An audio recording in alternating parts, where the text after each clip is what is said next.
BZ Ponzi સ્કીમમાં Aravalli સાબરકાંઠામાં તપાસનો ધમધમાટ. પ્રાંતિજમાં એક રોકાણકારની ફરિયાદ લેવાની તજવીજ. પ્રાંતિજના પલ્લાચર ગામના સુરેશભાઈની ફરિયાદ લેવાની તજવીજ. પ્રાંતિજ પોલીસે સુરેશ વણકરની ફરિયાદ લેવાનું શરૂ કર્યું છે. CID ક્રાઇમની ટીમ પહોંચ્યા બાદ ફરિયાદ લેવાનું શરૂ. સુરેશભાઈએ મહાઠગ ભૂપેન્દ્રસિંહ ઝાલાની કંપનીમાં કર્યું હતું રોકાણ. સુરેશભાઈએ અંદાજિત 5 લાખ જેટલું રોકાણ કર્યું હતું.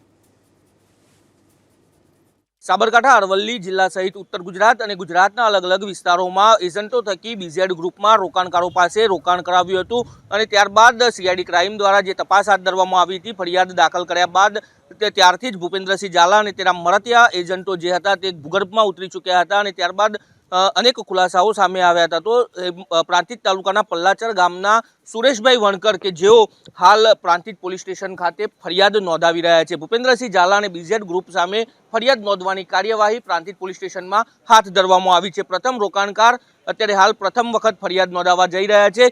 તેઓની પહેલા તો CID ક્રાઇમના અધિકારીઓ દ્વારા પૂછપરછ હાથ ધરવામાં આવી હતી અને ત્યારબાદ તેઓ જીદ ઉપર હતા કે મારી ફરિયાદ નોંધાવી જ જોઈએ અને એ જીદને લઈને હાલ તો પ્રાંતિજ પોલીસ સ્ટેશન ખાતે તેઓની ફરિયાદ નોંધવાની શરૂઆત થઈ ચૂકી છે. જે સુરેશભાઈ વણકર તેઓને BZ ગ્રુપમાં લગભગ 5 લાખ રૂપિયા જેટલું રોકાણ કર્યું હતું અને આ સમગ્ર મામલો જ્યારે ઉજાગર થયો ત્યારબાદથી તેઓએ વિચારી અને ફરિયાદ નોંધાવવા માટેની તૈયારી દર્શાવી હતી અને એ તૈયારીના આધારે અત્યારે હાલ પ્રાંતિજ પોલીસ મથક ખાતે ફરિયાદ નોંધવાની કાર્યવાહી હાથ ધરવામાં આવી છે. દર્શન પટેલ, ABP અસ્મિતા, સાબરકાંઠા.